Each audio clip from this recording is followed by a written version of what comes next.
আপনার নাম কি?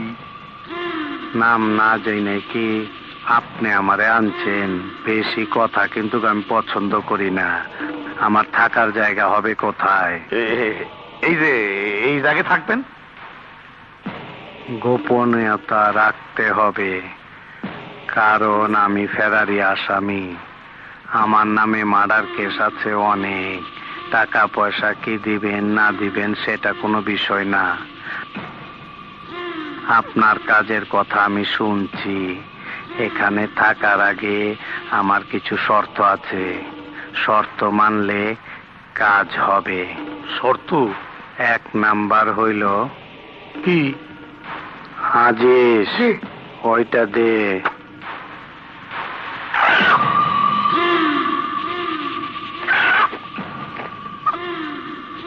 এটা ধরেন।